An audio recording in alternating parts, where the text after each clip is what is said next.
Questions?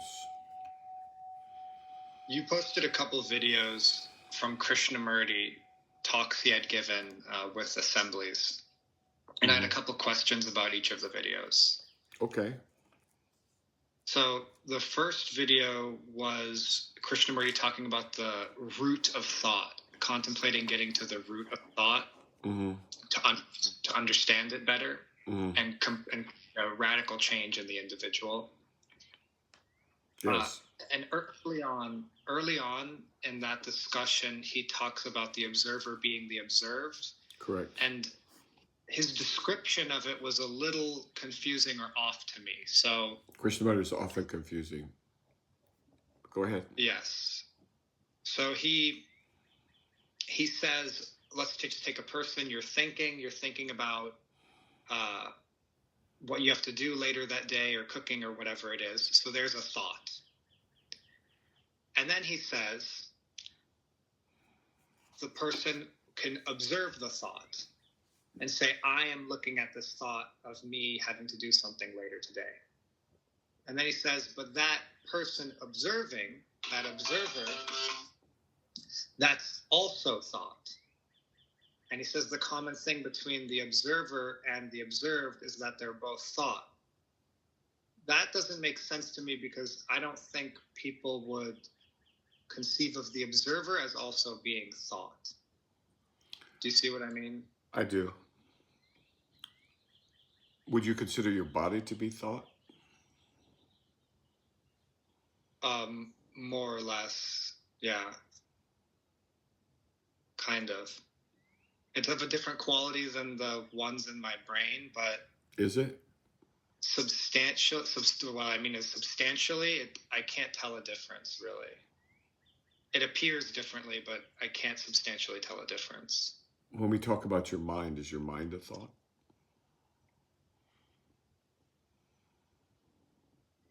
So then you have to be careful about the word. So when I say mind, I usually think of... I'm just speaking in ordinary terms. Your mind. Someone's mind. If we talked about Joe's mind, that would be a thought. If we refer to the mind casually, it's thought, correct? Yeah. Okay, so implicit in the word observer is a thought. Yes. Okay, that's all. Okay, all right. Well, that makes sense. Okay, good. Next question. Then he goes on to say, he asks what... Let me put this... Either that or we could start dancing. Yeah, they do make them catchy. Let me put this somewhere else.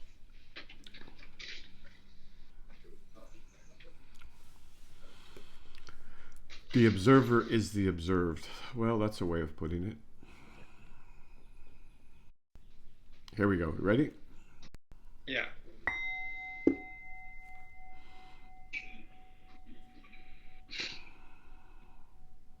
So he goes on to talk about what thought actually is, or where it comes from.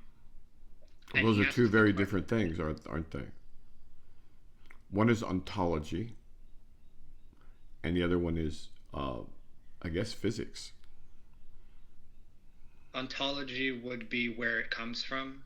Yeah, ontology is a very important word. Look it up and read the definition to people, please. Sure. I've looked this up multiple times in my life, and I always forget it. And right, I guess and that's one of those words where you just have to keep looking it up until you finally get it, and because it's very important. Yeah. So I'm getting from Oxford Languages, which is the default on Google, for the word ontology, the branch of metaphysics dealing with the nature of being. Alternatively, a set of concepts and categories in a subject area or domain that shows their properties and the relations between them. No, the first one is correct. Why don't you go to a dictionary? So read the first one, first definition. The branch of metaphysics dealing with the nature of being. The nature of being. Now go to. Is there a philosophy site? Isn't there a Stanford philosophy somewhere around there?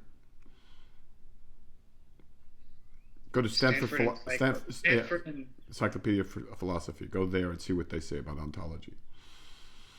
yeah.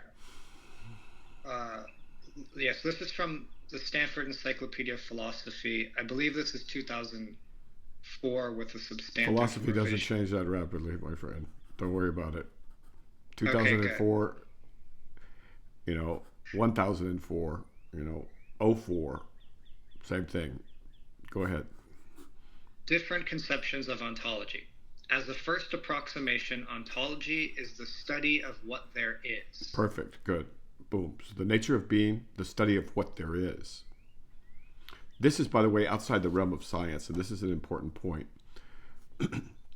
Although they've been kind of pulling the wool over our eyes for, I don't know, 200 or 300 years now, science doesn't deal with the nature of being, of what actually is. They describe how things interact. They predict how things are going to move. They describe in terms of properties of what is apparent, momentum, velocity, and it's all measurement and prediction of, well, if we do this, then this particle is going to go here. But they say nothing about what the particle or what reality actually is. That would be the branch of metaphysics called ontology, the science of being, the nature of well, read the two definitions again. The metaphysical branch dealing with the nature of being, that's one. And then the Stanford Dictionary of Philosophy or Encyclopedia of Philosophy. The study of what there is. The study of what there is, actually. Okay, good. So now is that clear? Yes. All right, so if you talk about... Is that kind of like... what's the gentleman's name? Ludwig von what's his name? Wittgenstein? Wittgenstein's, like, that's the facts. It's either that or Beethoven. I don't think Beethoven was the guy. But go ahead. Wittgenstein? That's his facts? That's the facts? No, that's more than... The facts is more than that. That's a broader philosophical proposition. I won't I would leave okay. Ludwig out of here. Good old Ludwig. Right. That guy was very mystical in his orientation, and he may have... there was no one for him to talk to, but I suspect he may have encountered things that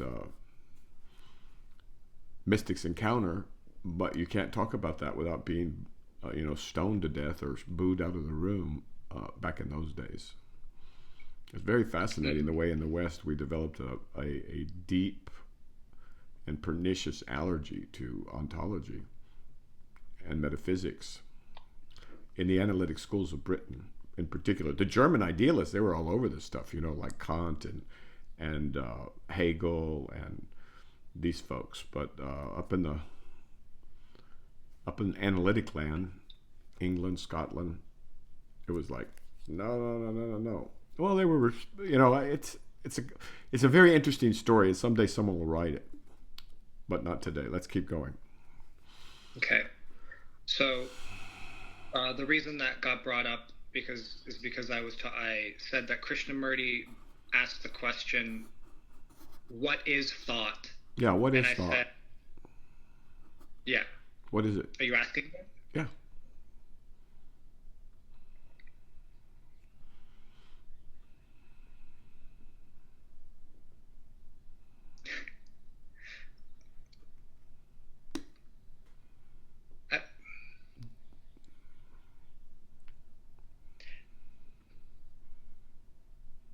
So the first thing that comes to mind is a form in kind of Buddhist parlance. Like it's an appearance, it's a form. Okay, good. Oh, that's a great place to start. If it's a form, does it necessarily have a shape? No, not a visual shape, no. So we're talking about form without shape. Does it have size? You could say it has size, yeah. So it has size without shape? It could both and both not have it. So like when I'm talking about a verbal thought in my mind, like I'm thinking I have to go get some food, that I wouldn't say has a shape, but it can kind of have it has a size to some extent. Like well, it depends on how I visualize it, but some thoughts feel really big in your face. Other ones are quite quiet and seem like a mile away. So do they have a size? Would you say they have a size or don't have a size? I mean, the question we're trying to get to really, let me ask it a little bit better. Is it form? Yeah. Is it formed or is it formless? Thought. It also, so are we just using common thought, like people are thinking like words? We're using in their whatever head? whatever thought you want to use. This is an exploration here. Okay, so when I went into it a bit, because you had mentioned this in a few videos and to me specifically as well, that like a bird flying across the sky is also could be a thought if you go deep into it. And that's probably going to confuse people. That's probably going to confuse people, but okay, go ahead. Should I stay away from that for now then? Well, does it help you answer your question?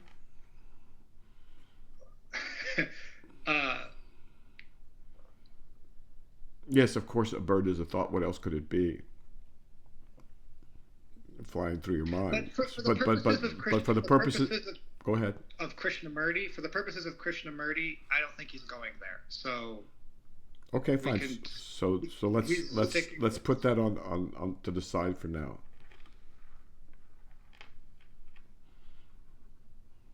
He's talking about all the stuff that, quote, goes on inside your head, end quote.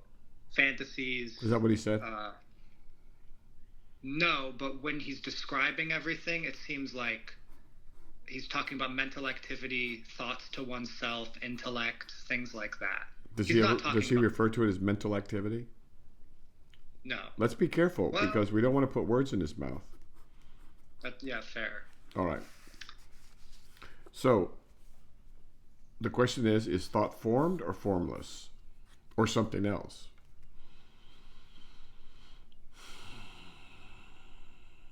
Leaving the bird thoughts out of it? For now, go ahead. Then it's formless. Like. All right. If it's formless, a sound has form. It's formless. How can you? Does sound have form? Does it? I mean, this is an exploration. So if when you hear a sound, now you and I both know about sound waves and vibrations and all that, but in your mind, does sound have a form? No. How about in your brain? I guess they'd say there's like an electrical signal, so that has a form maybe. There's a vibration of the eardrum, right? And then there's conduction down the nerve. Yeah, that has a form. But then it goes further, right? Let's try it.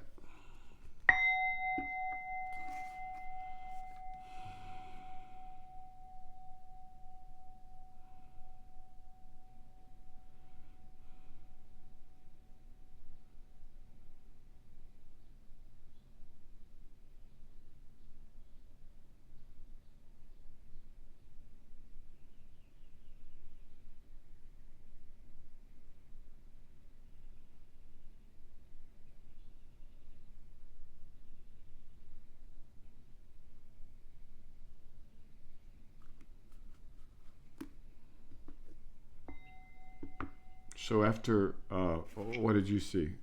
What did you observe after the bell had stopped ringing?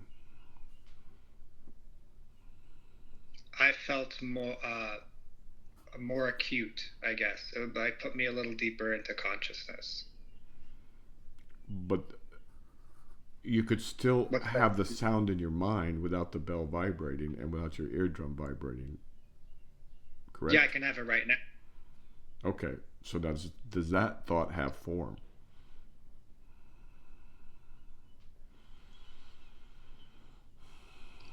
What's form? Like it doesn't have I don't have an image or anything, but like the sound is kind of there. Like I can hear it right now if I want to. Okay, so the question is only, is it formed or formless? Formless. Okay, good. So sound is formless. So that answers that question. See how we answer things by observing, right? Mm-hmm. I mean, we all have minds, right? So we can answer these questions by observation. Okay. That's a lot of this process, a lot of this work. Okay, so now what's the question? Uh, Krishnamurti says, "What is thought?" I think he asks, what is thought? He asks, "What is thought?" And he says, "Surely thought must be memory."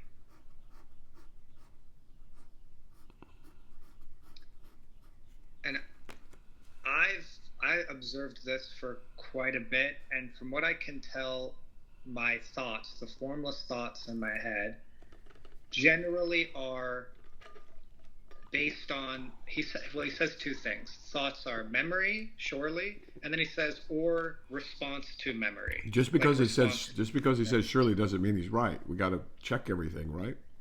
Of course. All right. So, when I looked at this, generally, often, my thoughts either seemed like memory, rehearsals of memory. Rehearsal of memory. Rehearsal of memory. Tell me about that. So I have some experiences. Some of them are very pleasant. Some of them are kind of humiliating or embarrassing, or whatever. Mm-hmm. The more striking or pungent ones, those ones might get rehearsed in my mind. Meaning, you kind of do like a walkthrough of them, like what happened, but without as much detail. Is that a memory? Or are you walking through it? I mean, you can't walk through the past, right? Right. Well, yeah, you can. And you can't walk through the future. Those are two very important points. Yes. So it's a thought. Okay, good. It's a thought. And he says thought must be memory. So oftentimes it is. Does he say thought must be memory, or does he say thought must be conditioned by memory? He says both. So he says both. He says, well, he corrects himself, I guess. Originally he says thought surely must be memory, no? And then he says, or thought must be a response to memory. There we go. Okay, so he says two things, and we have to sort them out. Yeah. So are they both true, one true and not the other, or what does he even mean there? So let's take the first one. Thought is memory. Okay. Yes, sometimes. Like, I have a memory flash through my mind, and that's a thought, and it's a memory. No? Well, let's take the tone that you still have in your mind. This tone. Yeah.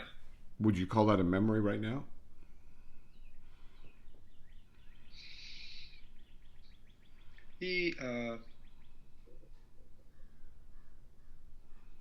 So this is where the words fall apart. I'd call that exercise we did a memory. Like, I have a memory of that. The sound is part of that memory. Okay, all right. We'll call that a memory for now. Okay, does that help? Okay. I just want to make sure we're talking about the same things. No, thank you. So, yeah, that's a memory for now. And that can, like, later today, flash through my head if something reminds me of it. And that would be a memory. I'm willing to bet if I pick up this stick and say I'm going to hit that bell, that I can elicit a tone in your mind without even hitting the bell. Yeah. Which tone? The same one, right? I don't know. Maybe it's off because you might not have but in other words, your experience of the stick hitting the imaginary bell is conditioned by your prior experience. Yeah, I'm not going to expect the bell to go do or something. Exactly. It's going to do. Yeah. All right. So what do we want to call that? What do we want to call the tone that pops up into my head? Like, because that's not, yeah. Because that's not a memory, that's an anticipation. Yeah. So then that's what the second thing he might say is. It's a response to Memory. knowledge is what he says. It's a Yeah, memory. response to It's a memory. response to Okay, memory. good. But can a And the memory way occur in the past? A memory can't not occur in the past, correct? A memory can only occur in the present. of course. Well, that's not obvious to people. People imagine they've got a file cabinet with memories, and they go back there and grab one from the past. Yeah, no, that can't. I've thought about this. I want to make sure I'm right, but that doesn't seem like it can be to me. I don't know how you could get a memory in the past. It's only right here.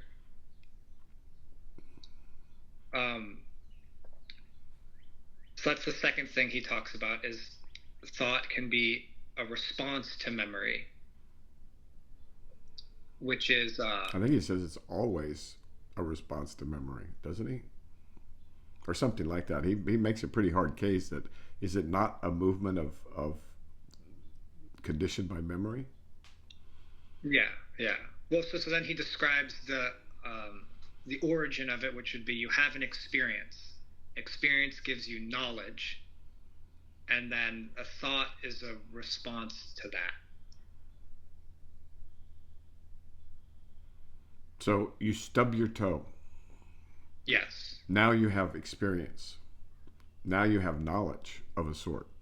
I mean, you have knowledge. I mean, it's not very elegant, but it's knowledge. Yes. Before you stubbed your toe, you had no idea of how much that hurt. Right? Sure. Yeah. So if I talk to you now about stubbing your toe, there's something goes off in your brain. Yes. So would it be fair for Krishnamurti to say that thought is conditioned by experience and by memory?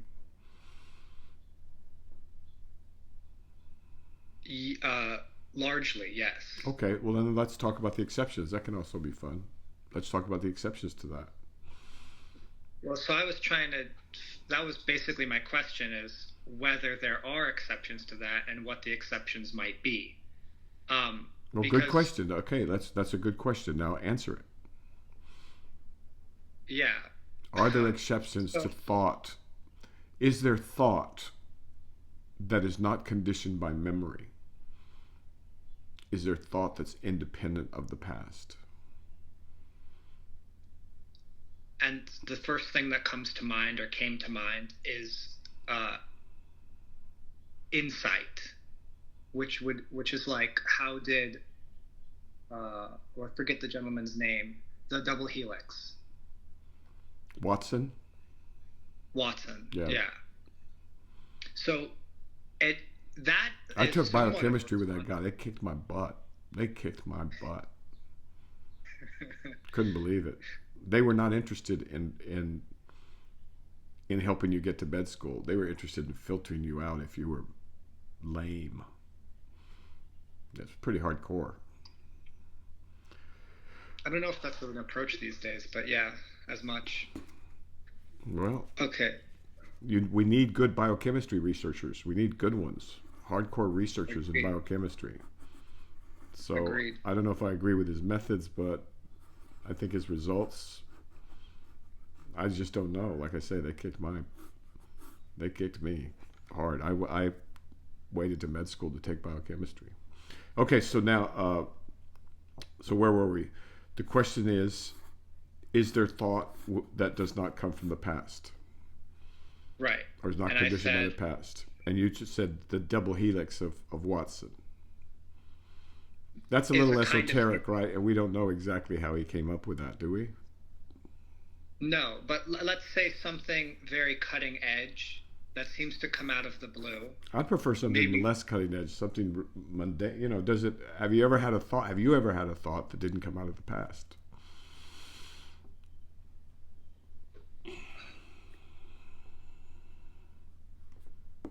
It's hard to say. I mean, I have sometimes a joke will pop into my head and I'm like, that seems, I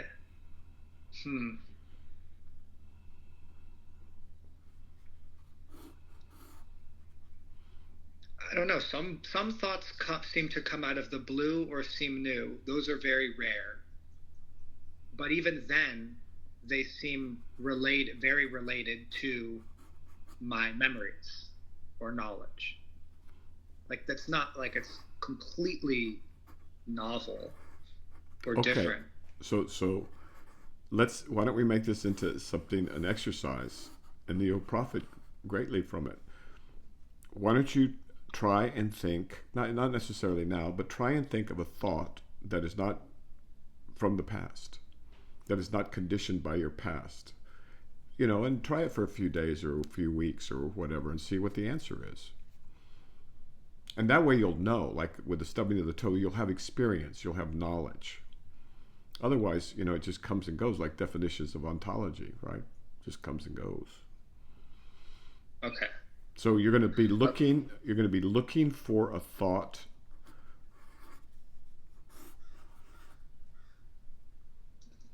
that has not been conditioned. Okay? Okay. Is that fair? That's fair, yeah. Okay. Next question. So now I have a different question about the other video that you posted. Okay. This video is about Krishnamurti asking or speaking with the crowd about whether it's true that I, meaning an individual, is the totality of humanity. AKA in Jesus's parlance or terminology, what you do unto the least of these, you do unto me. And the way he presents that, he presents that with a specific lens, which is we all go through the same thing, effectively. The one individual person goes through sorrow, loss, grief, agony, also joys, pleasures, whatever, and everybody else, all other people experience those same things. That's kind of his formula. The experience of being human and its sorrows and its pain and its suffering and its loneliness and its despair or its hope and its fear is a universal, all humans experience, whether you're in the outback of Zambia or if you're in Upper East Side of Manhattan. Mothers love their children and they fear for them. Right? Something like that. Yeah. Right. Okay, good. So is being human a universal for humans? So then I had a question about that. Okay, what's the question? So Krishnamurti invites the audience. He says, you have every right to disagree with me if you think I'm wrong. Good. And so Same goes here, by the way. I largely agree with what he said. Okay. It makes sense to me. But there's a couple reservations.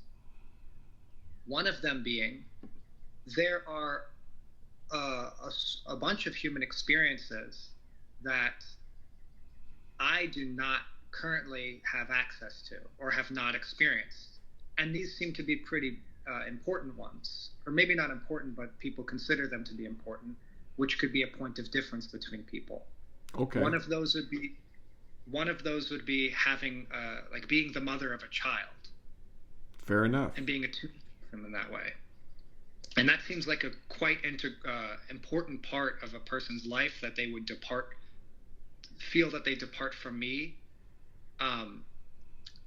That I don't know how much I'd push back on it. Like, yes, I felt it. So there are limits to the truth of his statement in the relative and mundane realm.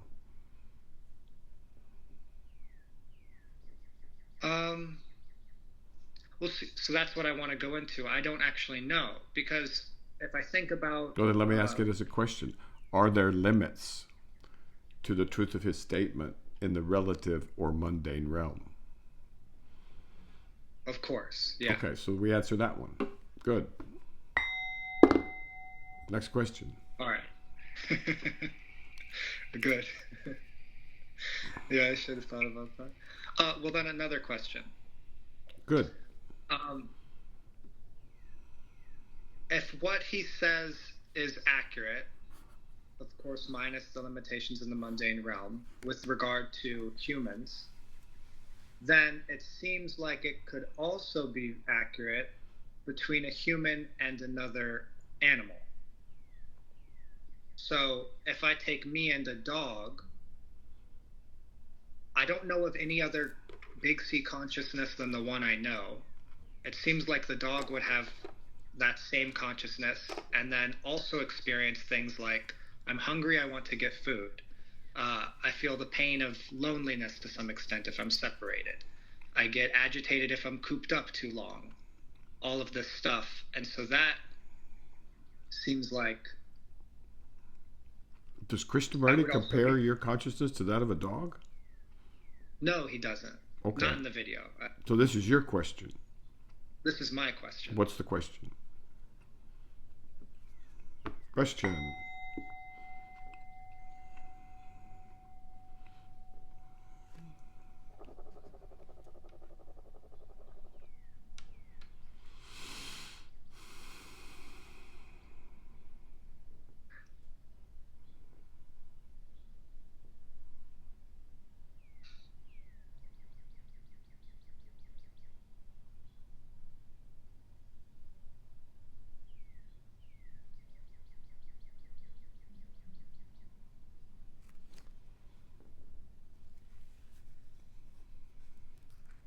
I think I know the answer to my question. But no one else knows your question. But that's okay. Well, silent question, silent answer. That's all right. Next question.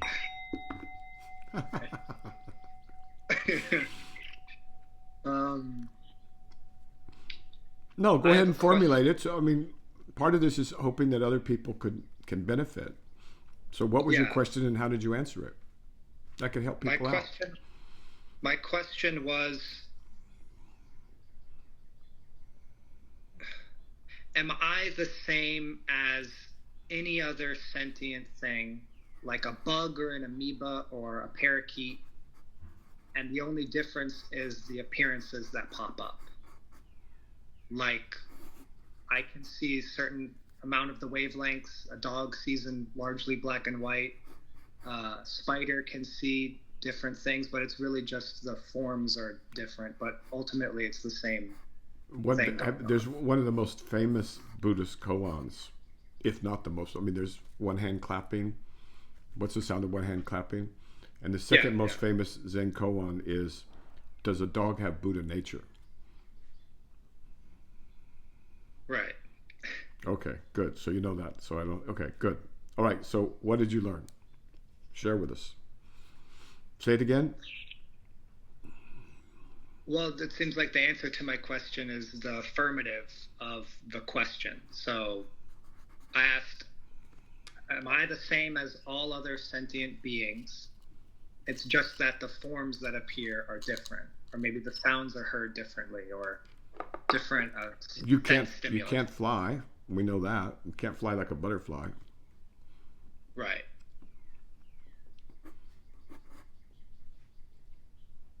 Is that kind of obvious? Yeah, that's what I asked. All right. Next question. Yeah. We're making good progress here. Okay. Yeah, thanks. Next question. You. I don't think you formulated your question all the way, but we'll wait on that. Okay. You kind of went like, but keep going. We'll get there. Well, can you probe me further? Or is no. You ask the questions, and I try and help you come to the answer. I mean, that's ideal. So next question. Yeah. See, if you answer the question yourself, then you have that information in you. I mean, because you've worked to get to the answer, you're less likely to forget it, and you can either use it as a building stone to a more complete answer, right? Mm-hmm. It's like they say in Britain, the mass. If you know how to do multiplication, now you got the foundation to do division. If you know how to do multiplication and division, then you have the foundation for something else, right? If you've learned a little geometry, then you have the foundation for trigonometry. So it's important to work through these, right? Yes. And that's glossed over by a lot of folks, but that's okay. That's different strokes for different folks. Okay, next question. So something that helped me get to there was the contemplations of zooming in and zooming out that I did. I did each of those. Get to where? Thinking about me being the same as all other beings, sentient beings. And what was your answer again? Just so I have it very clear. My answer would be that I guess, how do I say this? The essence of me and all sentient beings is the same.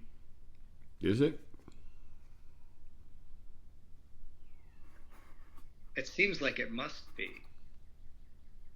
Say more about that.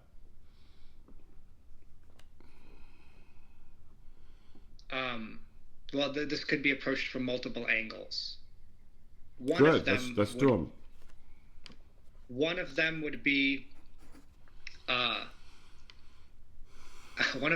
physics, and then another one would be like just the first person POV. So if I take the POV of a dog and my POV and compare them,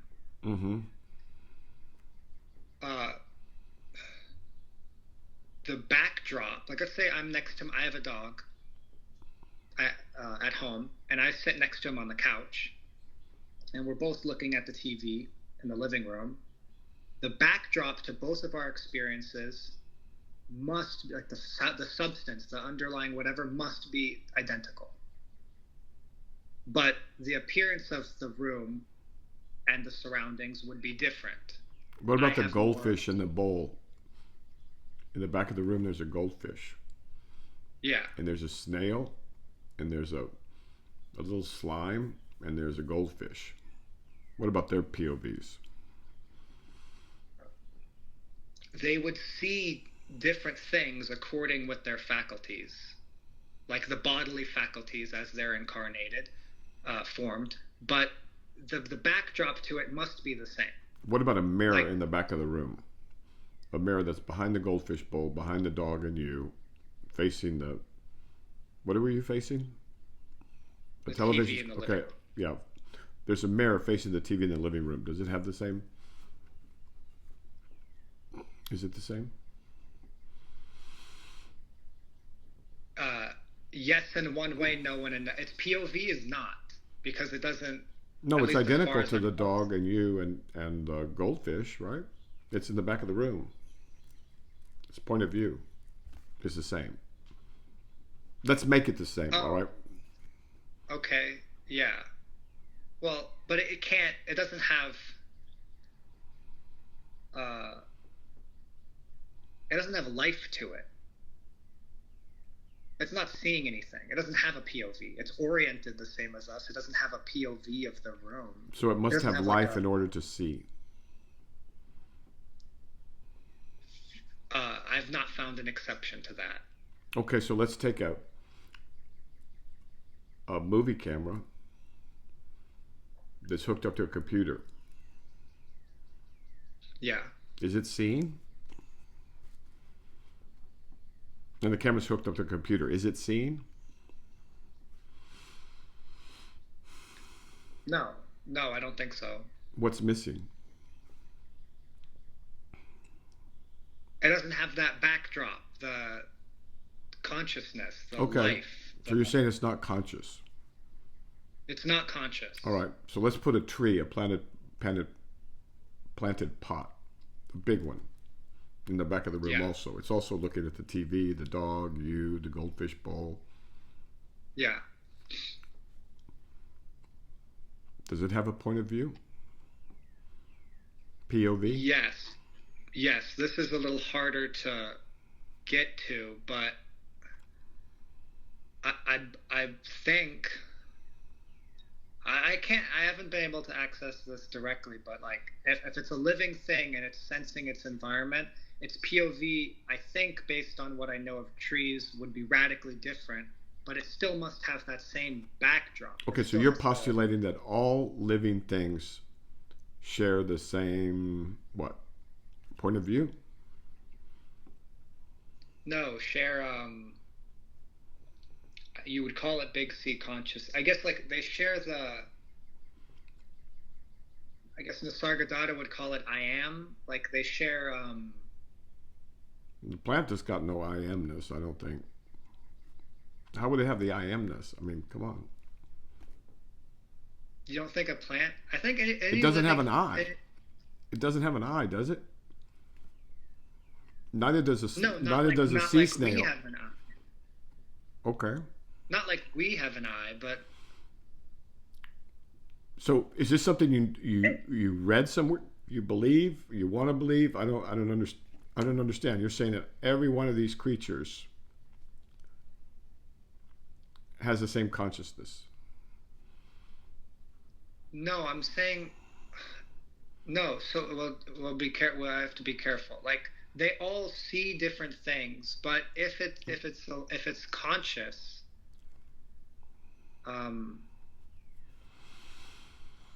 like it knows what.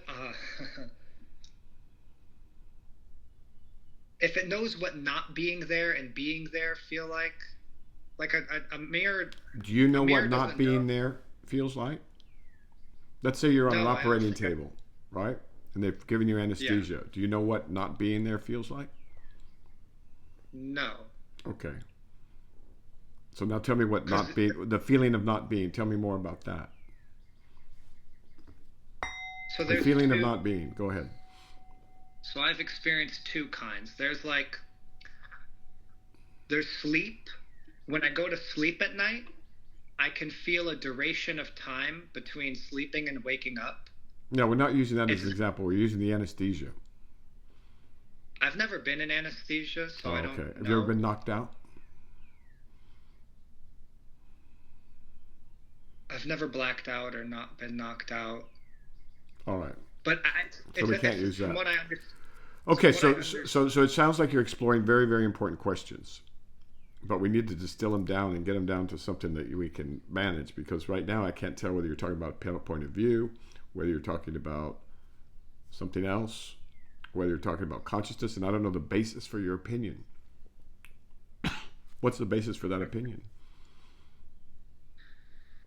The basis for that opinion is, so I see it in one of two ways. Either, for those who know what solipsism is, either that's got to be... Well, explain what solipsism is, please, to everybody. So please correct me if I'm wrong, but from my understanding of solipsism is there's just me and my subjective experience, and everything else is a manifestation within that experience. So you wouldn't be like your own living person with a worldview like me. It would just be me, and you're within what I'm seeing.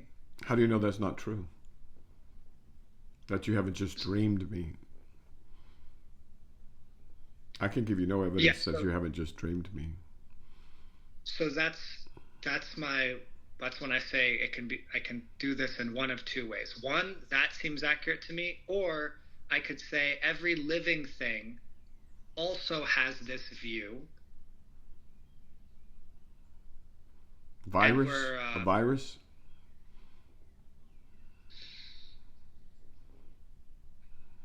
A prion? So, virus, I thought about a good while, and it seems like it could be like a thought.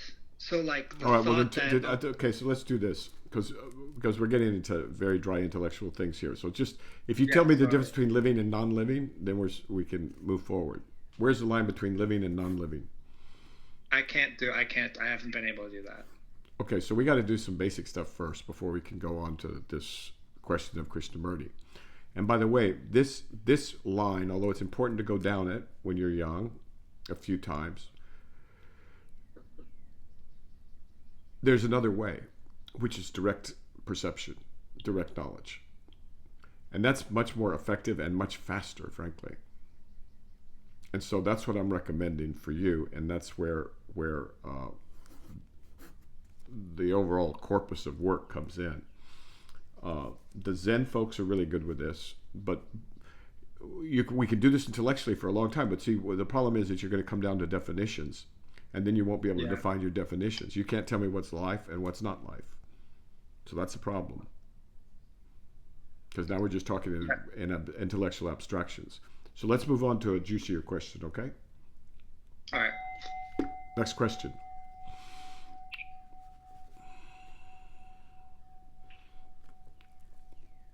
My next question is about, so you had a post, which I believe you posted in the 90s, about the Great Way. Oh, good. I love my posts from the 90s. No, those are some good ones, man. The 90s, that was a high decade on X for me. Okay, what did I post in the 90s? I'll read it. It's very short. Literally in the 90s? Well, you said it's from the 90s, but I don't know. Okay. It might be later. It might be the 2000s or even the 2010s. Okay. You can tell me if it's the 90s. Oh, so you're not joking. All right, okay. I was posting in the 90s? Well, I don't know. All right, go ahead. It's called the Great Way. I have a question about one part of it. The Great Way. The way is so high, there is nothing above it. So deep, there is nothing below it. It is evener than a level, straighter than a plumb line, rounder than a compass, squarer than a ruler. It contains the universe, but has no outside or inside. It is hollow, like an overturned bowl that has no obstruction. Therefore, those who embody the way do not become angry or overjoyed. When they sit, they are not cogitating. When they sleep, they do not dream. They name things when they see them and respond to events as they come up. What's the citation on that? Did I write that? There's no attributed author. Oh my God! And this is on X? No, this was on your Tonalgia website. Tonalgia. Oh yeah, that's interesting. I must have written that, and that is from the 90s. Well, that is from the 90s. Oh, so you went to the website. But let me show you what the real masters say. That if you want to know about the way, this is from the reading this morning about the Tao Te Ching, from the Tao Te Ching.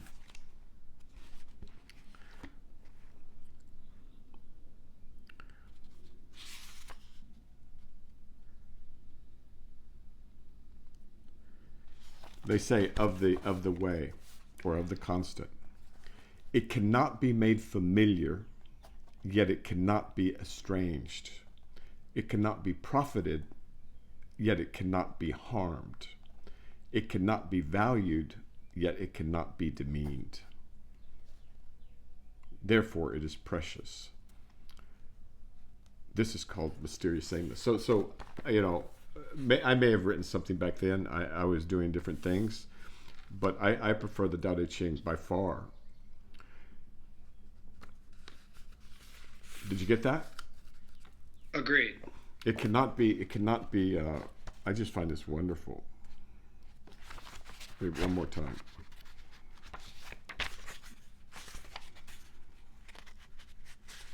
Well, here, let's just look at this passage. Those who know do not say. Those who say do not know. Close the senses, shut the doors, blunt the sharpness, resolve the complications, harmonize the light, assimilate to the world. This is called mysterious sameness. It cannot be made familiar. It cannot be estranged. It cannot be profited. It cannot be harmed. It cannot be valued, yet it cannot be demeaned. Therefore, it is precious for the world. I just love that so much. So, okay. So, is there a question? I'm sorry. Yeah, the association was to that beautiful passage. So, and what they're referring to, those who know do not say, it's because it can't be said, right? Clary has a nice note on that, I think. This statement refers specifically to inconceivable experiences and extraordinary perceptions such as may result from mystical exercises. More generally, it suggests that experts have no need to flaunt their knowledge and that it is the dilettantes that are always showing off. And so, and he goes on to talk about how direct perception is really the way to go. But let's keep going. What's the question? About those who embody the way, you say here, when they sit they are not cogitating, when they sleep they do not dream. The latter part there, I've been puzzling over. Okay. Now you're gonna have to read it again because I didn't think I had written that, but it sounds like I must have, and it may be mistaken. So let's go through. It may be Okay. not mistaken so Sure. much as ill-advised. So this is from a blog entry. This is a blog post from literally from the 90s. I thought you were joking. Okay. Let's go back 30 years and see what I said. Or what he said.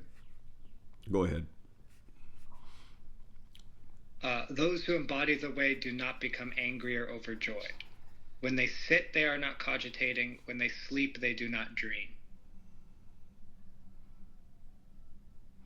Yeah, you can go a long period of time without dreaming. And I did for many years. There was no material to dream, right? There's no conflict, nothing no reason to dream. I suspect that's, I suppose that's what I was saying, but keep going. What else did I say? Maybe there's some more clues. Or what more did he say? Because I'm not that person anymore. That's a long time ago, but keep going. Oh, well, I was specifically interested in that. But what I'm interested in to know about what this guy said way back then. Okay, so the beginning. The way is so high there is nothing above it. So deep there is nothing below it. Obvious. Go ahead. It is evener than a level, straighter than a plumb line, rounder than a compass, squarer than a ruler. Okay. It's kind of embarrassing to have written that. But, I can't speak for that guy 30 years ago. That's just embarrassingly trite. Okay, we can oh move boy, on. Yeah, that's not,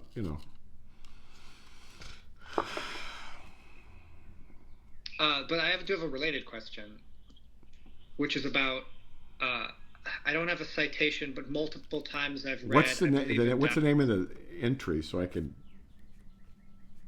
delete it? The Great Way. The Great Way, okay. Thank you. I thought you were joking. Whoa, okay, that's fine. Okay.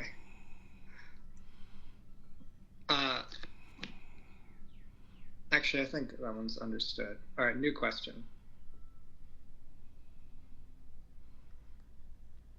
Gonna hit the bell? What I want to do is go back and hit that guy over the head with a stick and say, "What's the matter with you, man? You're not going to rewrite the Tao Te Ching." Give that guy a good clout to the head and say, "What do you think you are, some kind of poet?" Okay, here we go. Question.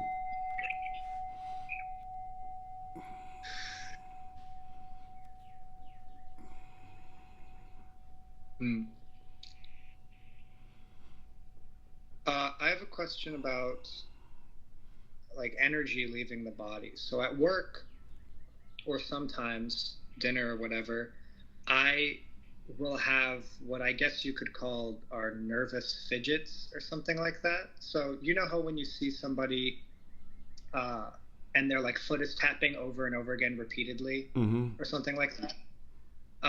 So I don't have that. I used to when I was a kid. I'm a little more calm now. But I still have moments where my body is restless and I catch it in action, where I'm picking at my fingers, or I notice aches or something in my legs and I'm rubbing my legs, or all of this stuff. We used to call them fidgety fills. That's what ADHD was called, fidgety fills. And then it was called minimal brain dysfunction. And then it was called attention deficit. And then it became attention deficit hyperactivity disorder. And then it became attention deficit with or without hyperactivity.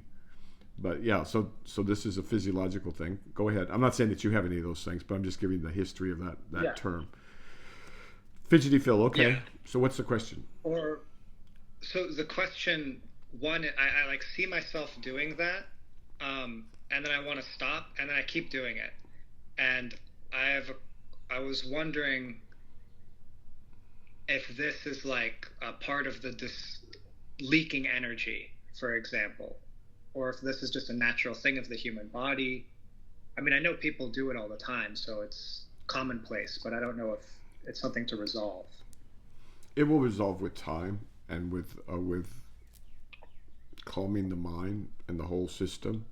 But remember, you're a hairless ape, right? And the apes, they get to scratch, and they get to move around, and they hang from trees, and they just go and do all kinds of crazy stuff anytime they want. We're civilized men, so we have to sit in one place, right, and not move too much, and not violate somebody else's space, and not scratch, or not do, So we've compressed ourselves into these little. You're domesticated. I mean, we are all domesticated if we're going to fit into a society with a lot of people and not much space, right? So the ideal treatment would be for you to work on a farm for a while, and I bet it would all go away, or a ranch or something. But that's probably not practical. So yeah, you just kind of live with that until it'll resolve with time usually. All right? Okay. Anything else before we stop? We're getting towards that. Yeah. I had a question. I've been doing a mantra that you provided. Mm-hmm. It's Gate, Gate, Parasom, Gate, Bodhi, Soha. Yeah, take it deeper in the chest. Gate, Paragate, Parasom, Gate, Bodhi, Soha. Gate, Paragate, Parasom, Gate, Bodhi, Soha. Gate, Paragate, Parasom, Gate, Bodhi, Soha. Gate, Paragate, Parasom, Gate, Bodhi, Soha. And then, I'm imitating Tibetans, and they take these big, huge breaths, and it's really quite extraordinary. And they do it for hours. It's beautiful. So, what's the question?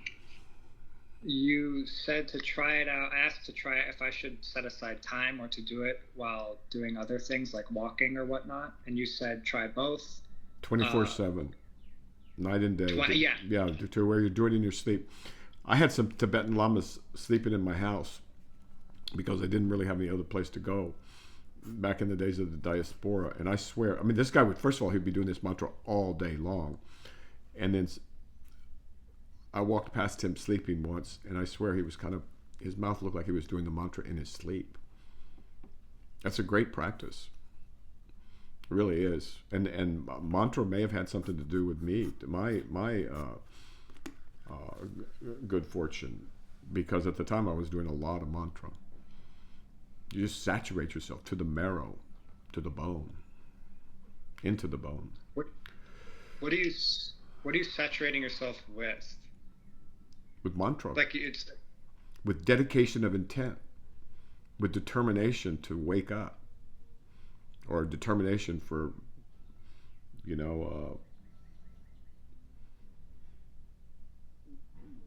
what do they call it? Supreme perfect enlightenment. Yeah, something like that. That crow out there actually answered it better than I could have, but yeah, that's what they call it. So your aspiration is like hardcore. This is a matter of life and death, and it is. It's not easy to die before you die.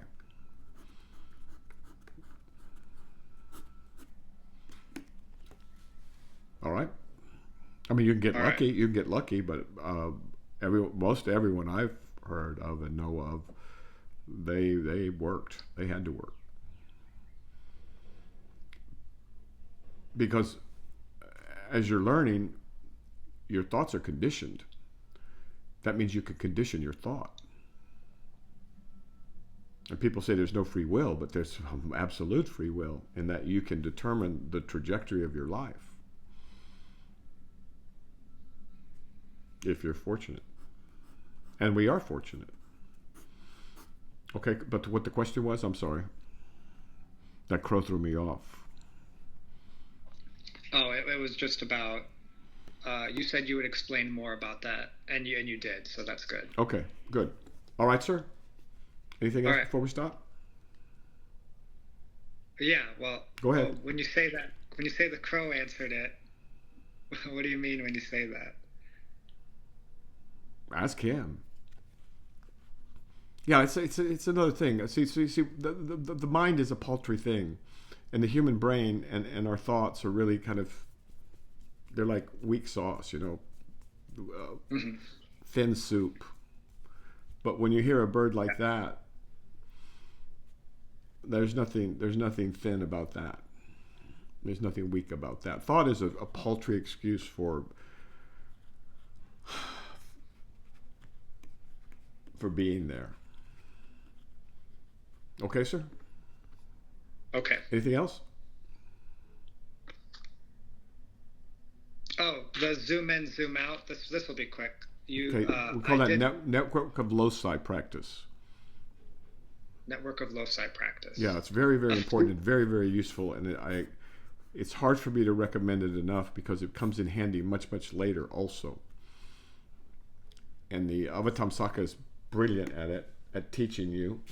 And here we go again.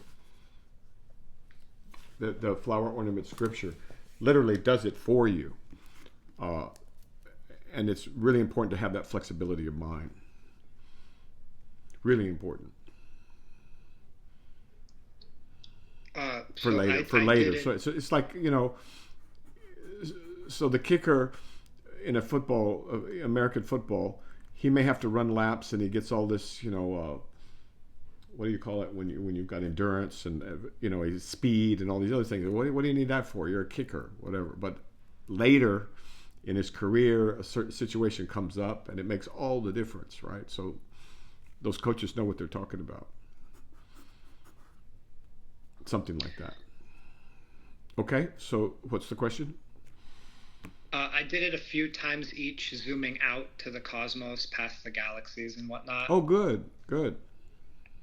For 15, 20 minutes, and zooming in down past the atom, quarks, and further toward the Planck length. Mm-hmm. And that was very helpful. For the first time, I've started to understand, like, fitting the world into a period, for example. Like, that makes a lot more sense now. Excellent. And have I posted the videos to help with that?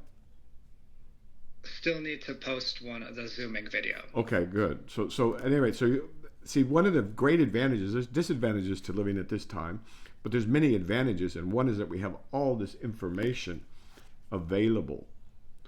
And the other one is that it's very easy to get to. And another one is that we have videos for visualization. And another one is that you can, if you want to know how mantra's done, you can go onto YouTube and you can watch the masters at work, the original guys. Make sure you get the real ones, though. Yeah. And so there's a lot of advantages to the serious seeker of truth. So my question is, you said you only need to, like, try doing it for 20 minutes, and on a different video you said you only really need to do it one time, because then it's like it stays there. It's what's it called? Your consciousness knows it, remembers it. Should I keep you have the experience doing it? Every now and then do it, and then it'll become effortless. It'll become absolutely effortless to put the universe in the fingertip. Mm-hmm. But not from being cute and not from just using your imagination, but from understanding. Very different things. But in order to prepare your mind for understanding, it's good to open it up. And that's what, again, the flower ornament is probably help you, because most people have a lot of trouble with that. Yeah, I've been doing the flower ornament. So the flower ornament will definitely help you with that. Okay, sir? Oh, good. Yep. All right. Take care. Keep the faith. Ciao.